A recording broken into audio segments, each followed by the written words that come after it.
मैला पखालिन भजन गाउँदैमा, मनको मैला पखालिन भजन गाउँदैमा, कपट बोकी मुक्ति हुन आउँदैमा, कपट बोकी मुक्ति हुन मन्दिर आउँदैमा।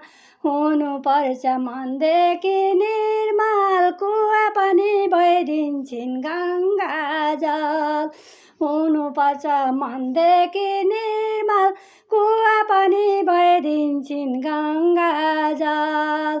मनको मैला पखालिन भजन गाउँदैमा, मनको मैला पखालिन भजन गाउँदैमा, कपट बोकी मुक्ति हुन मन्दिर आउँदैमा, कपट बोकी मुक्ति हुन मन्दिर आउँदैमा।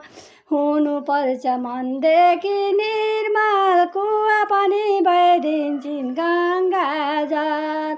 हुनुपर्छ मनदेखि निर्मल, कुवा पनि भइदिन्छन् गङ्गाजल।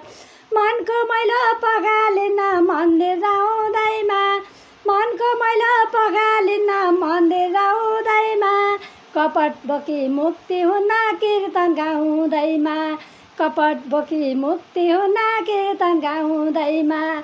हुनुपर्छ मनदेखि निर्मल, कुवा पनि भइदिन्छन् गङ्गाजल।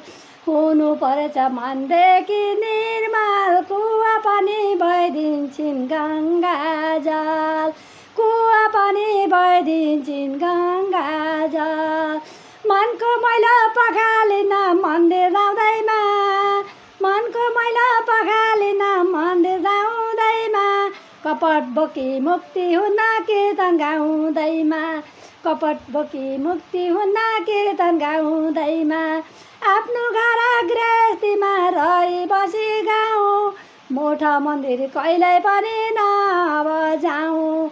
हुनुपर्छ मनदेखि निर्मल, कुवा पनि भइदिन्छन् गङ्गाजल, कुवा पनि भइदिन्छन् गङ्गाजल।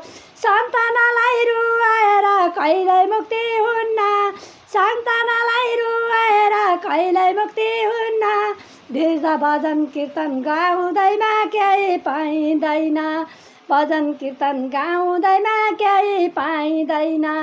गरिबलाई नगर हेला, स्याउखसीहरूलाई पोइ बेला, गरिबलाई नगर हेला, स्याउखसियो कोही बेला परिएला।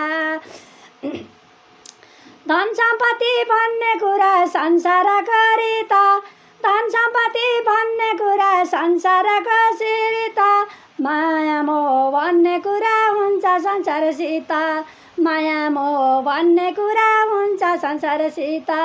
सन्तानको आँखाभरि आँसु रुवाएमा, मुक्ति हामी कहिल्यै पाउन भक्ति गाइएमा, मुक्ति हामी कहिल्यै पाउन कीर्तन गाउँदैमा। मोठो मन्दिर नहिँडौँ साथी हो, हामी किन पाउँदैनौँ माथि हो। गृहस्थीमा रहिकन कीर्तन भजन गाउने, मोठो मन्दिर हामी अब कहिल्यै नधाउने, मोठो मन्दिर हामी अब कहिल्यै नधाउने। एकादशी भन्दा ठुलो अरू केही छैन, त्यही दिन मात्र हामी मन्दिर जाने होइन, त्यही दिन मात्र हामी मन्दिर जाने होइन। आउनुपर्छ मनदेखि निर्मल, कुवा पनि भइदिन्छन् गङ्गाजल। हुनुपर्छ मनदेखि निर्मल, कुवा पनि भइदिन्छन् गङ्गाजल। सुन्नु होला है सबैजनाले। जिउँदा मान्छेलाई मरेका लासले जिउँदालाई लास बनाएर फोटा हाल्दा रहेछन्। त्यही भएर मैले पनि एउटा गीत गाएको, कुनै मठ मन्दिर बनाएर मठ मन्दिरमा गएर हामीले केही धर्म पाउँदैनौँ, हाम्रा सन्तान रुवायौँ भने पितृ खुसी कहिल्यै बनाउँदैनौँ। मठ मन्दिर धाएर हामी कहिल्यै रमाउँदैनौँ, सन्तानलाई आँखाभरि आँसु आयो भने पितृ खुसी कहिल्यै बनाउँदैनौँ। जय श्रीमन्नारायण।